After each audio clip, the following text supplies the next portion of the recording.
Hello, welcome, and thanks for joining us on this edition of News 2. I'm Sandra Gurman Singh. Topping our newscast, the Virgin Islands marked the annual Veterans Remembrance with events across the territory Tuesday.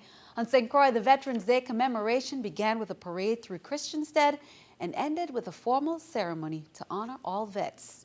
News 2's Erica Parsons has the story. Hundreds of people lined the streets of Christiansted to honor Veterans Tuesday.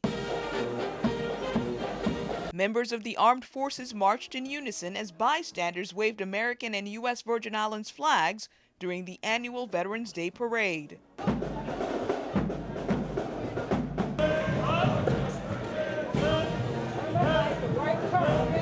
Governor John DeYoung and Adjutant General Ronaldo Rivera led the parade, then stood at attention saluting soldiers as they passed by.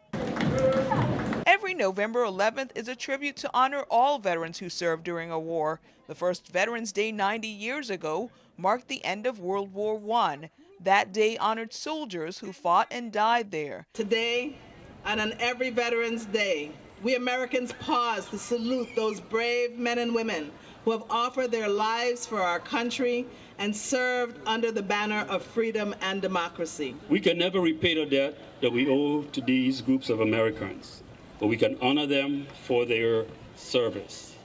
During Tuesday's program, veterans who recently returned from deployment were welcomed home. And Special Sergeant Raymond Williams, we thank you all for your service and welcome home. This Veterans Day is one that marks the 50th anniversary of the Vietnam War. The real heroes of that war were the men and women who gave all, who gave their lives, and those also who were severely wounded. Archie Corbett attends every year. I do believe that it's quite important that we do recognize and honor the veterans in our community and throughout our nation. It's something that too often is overlooked, but what they did on our behalf is critically important to who we are. Corbett says their sacrifice should never be taken for granted. Even if you're not American, if you enjoy what America does and what America stands for, then you have a responsibility also. Erica Parsons, News 2. Well, meanwhile, on St. Thomas, a similar program was held in celebration of Veterans Day. Government officials, residents, and other dignitaries came out to show support for the territory's veterans. JROTC cadets from different schools on the island also participated, giving veterans their due honor and respect. Men and women who gave of themselves what no one day of tribute can ever truly honor, and what no words of appreciation can fully acknowledge. They are our fathers, our mothers, grandfathers, grandmothers, brothers, sisters, aunts, and uncles. They are people who offered life's most vital years in service to country, and sometimes sacrificed their health and welfare for us.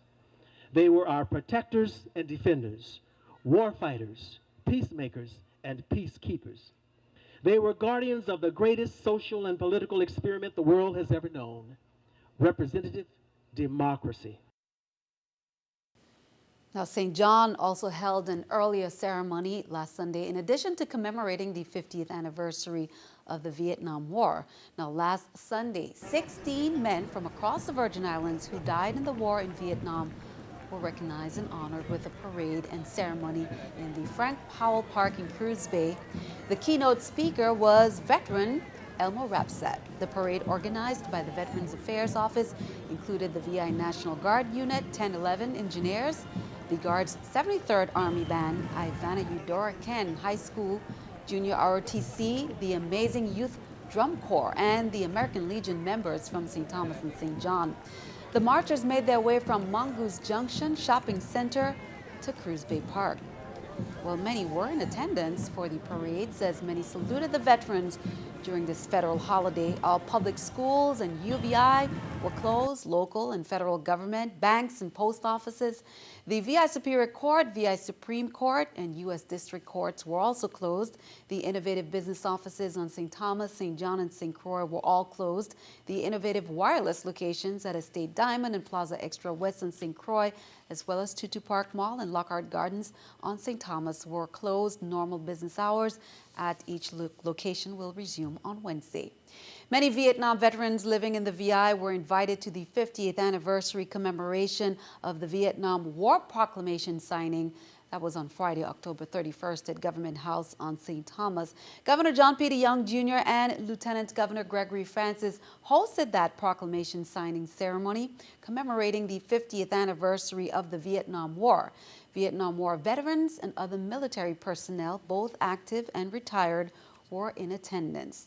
Now, Governor John P. DeYoung Jr. on Monday submitted the signed proclamation recognizing Tuesday as Veterans Day. Delegate to Congress Donna Christensen gave remarks during the Veterans Day ceremony in St. John last Sunday.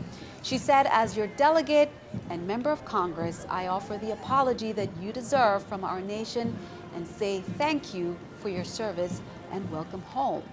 Senate President Sean Michael Malone said freedom-loving people throughout the world owe an enormous debt to those who abandoned their peaceful existence to safeguard and promote the cause of human liberty around the world. Senator Alicia Chucky Hansen said, "Our veterans have served their country with honor and distinction, and so many of them continually gave of themselves through community service projects with the American Legion.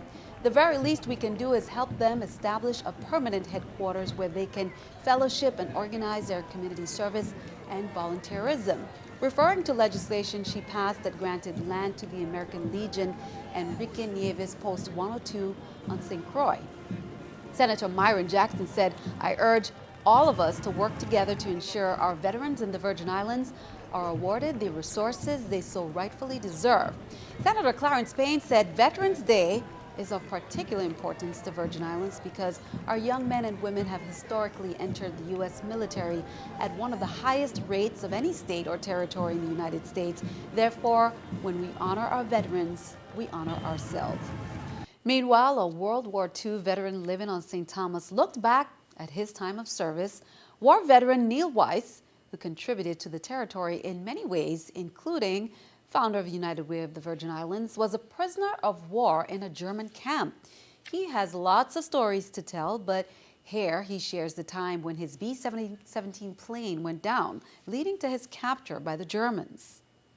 I worked my way back to the companionway between the pilot's cabin and the bombardier's cabin, thinking if I could get there, I could fly the plane, which I knew how to do.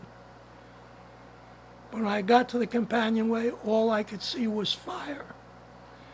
My top gunner, who was the chief engineer, was slumped over his gun, and the fire was roaring. I went back a foot or two in the companionway and opened the escape hatch.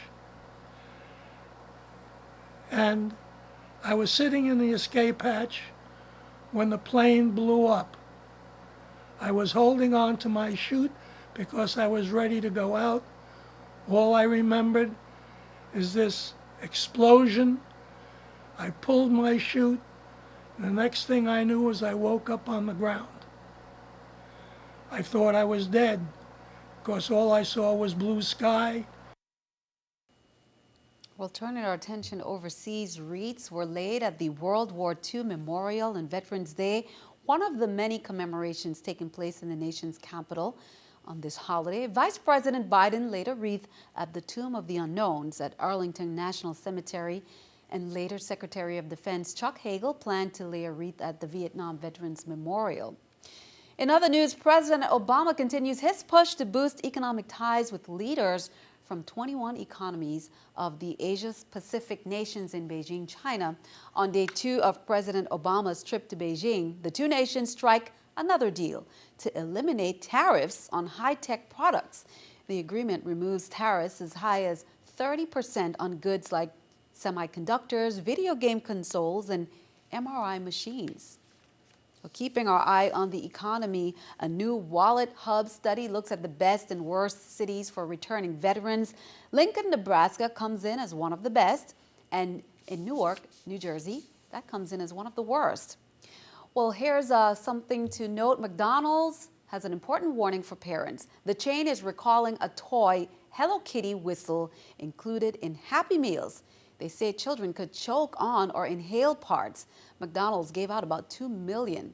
Well, here in the Virgin Islands, the toy recall only affects St. Croix McDonald's, and they're asking that anyone who purchased a Happy Meal with the Hello Kitty birthday lollipop toy to return the toy in exchange for another toy and the choice of either a yogurt or apple slices. There were 2 reports of 2 children affected by this issue, but no reports in St. Croix.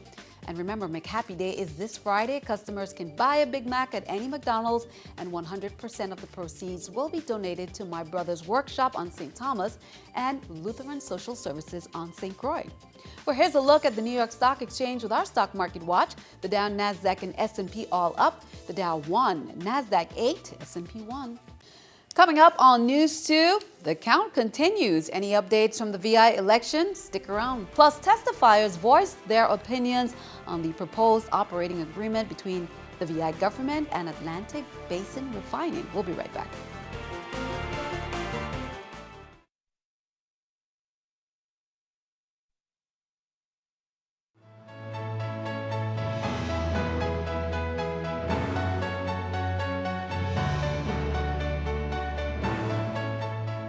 While many were observing the Veterans Day holiday, election officials in both districts continued working. On St. Croix, they completed counting the ballots for Alexander Henderson and Lou Muckle precincts. What remains now for them is the Evelyn Williams precinct and the mail-in and walk-in absentee ballots. The St. Thomas Board worked on the mail-in and walk-in absentee ballots. They also have provisional ballots to be counted.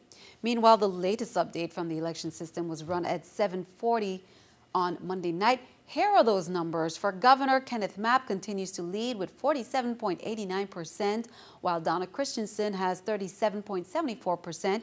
Kenneth Mapp would need a solid 50% plus 1 to avoid a runoff next week. On St. Thomas's senatorial race, Marvin Blyden retains the top spot, followed by Marin Jackson, Clifford Graham, Tregenza Roach, Jean Ford, and Jeanette Millen Young. Donald Cole is still at 8th place since Justin Harrigan Sr. overtook him on Wednesday. On St. Croix, there were some changes in numbers, but the order is the same. From the top, it's Kurt Ville, Novell Francis, Samuel Sanes, Kenneth Gittens, Neville James, Terrence Nelson, and Narita O'Reilly. Rocky Liebert has a solid spot with 60.07% of the votes for the senator-at-large race. The counting continues for both districts. The general election has to be certified by November 15th. News 2 will keep you updated. Wednesday night, the 30th legislature had one of their longer and more well-attended sessions. This one was a scrutiny of the agreement with Atlantic Basin Refining, the company set to take over the refinery on St. Croix. Many residents and even senators expressed concern. News 2's April Knight has details from that hearing. Skepticism is a word that would describe the legislature's reaction to the session on the Havenza sale Wednesday night. From 4 p.m. to the wee morning hours, senators grilled testifiers, including Attorney General Vincent Fraser and principals from the buyer company Atlantic Basin Refining. Although no agreement is perfect, I believe that what we have presented here today represents a good and fair deal for the government and for the people of the Virgin Islands. ABR, a company created specifically for buying the refinery, will pay the government some $1.6 billion in payments over the course of the agreement, which is set at 22 years. It could be longer, depending on ABR's performance. It's also expected to hire more than 700 full-time and part-time employees. On Wednesday, in a long, drawn-out session, the Senate got to hear from key players in the agreement. According to Fraser, protective measures are in place. There's $1 million in escrow to be paid to the VI in case the deal with ABR collapses. The government will also receive $5 million to cover expenses upon closing, and some $40 million for a lawsuit incurred by Havenza over a tainted aquifer. According to Fraser, the company that claims it was shut out of the bidding process, Monarch Energy, appeared way after the bidding was completed, and negotiations with ABR were already underway. Senators will were also concerned that responsibility for cleaning up is turned over to ABR and no longer on Havenza's shoulders. Many residents and senators say the agreement has to be looked over carefully before it's approved, not wanting the territory to get rushed into another long-term agreement. Governor John DeYoung called for a special session on Wednesday for the Senate to tackle the agreement with ABR. Reporting for News 2, I'm April Knight. And News 2 will keep you updated on the upcoming special session. Now, you can view the prospective agreement on the legislature's website at www.legvi.org. Well, here's some entertainment news. Tito Dow and Dollar and a Dream Entertainment collaborated with Mind's Eye on a new short film centered around Dollar and a Dream's artist, Mike Lowry. Now, we sat down with Sean David of Mind's Eye to learn more about the hype behind the premiere. Well, we'd like to welcome Sean David of Mind's Eye. You may not recognize his face because he's usually behind the scenes, but we have the opportunity to, one of the few and rare opportunities to see the man behind the lens. Now, Sean, you have some big news you've been working on and working quietly behind the scenes, and now you're ready to let the cat out of the bag. Tell us about it. I've been working tirelessly for 6 months on a short film project, and we have it's going to be released to the world on November 11th. So I'm super excited about what's to come. Okay, tell us a little bit about it. If you could give us a little snippet. Okay, the short film it's centered around Mike Lowry. He's a local Virgin Islands hip hop artist. It's centered around his new mixtape, which is going to drop on November 11th as well. Everything's going to drop simultaneously. We pretty much made the music in his new mixtape serve as a score. So it pretty much serves as a score for the entire film project. We did 3 songs off of the project. The first song is called Black America. The second song is called Problems. And the last song is called Searching. And the structure of the piece is pretty much like a multi-character canvas where you have a young black male and a young black woman, and they're both battling or going through it's different forms of turbulence that's dealt by them by their communities, and they're struggling. It's really about survival. They're learning how to survive the circumstances on the outside, but they're also trying to juggle and survive the struggles that they have internally with themselves. And we both see their worlds come together in each of the songs, so it should be pretty interesting. And I can feel your passion and excitement, and we feel it here too. Yeah. So we'll be keeping our eyes glued to the screen to see more on this short film. Thank you, Sandy. Thank you for having me. Thank you for keeping us updated. All right, Sandy. Thanks. Yeah. Now remember, the video is out on MikeLowry.com. That's M-I-K-E, Lowry, Lawry.com. And you can get a sneak peek right here on CBS TV2 this Thursday, Friday, and Saturday morning right after the News 2 airing at midnight. So be sure to tune in at 12:30. Stick around, your News 2 AccuWeather forecast is coming up next.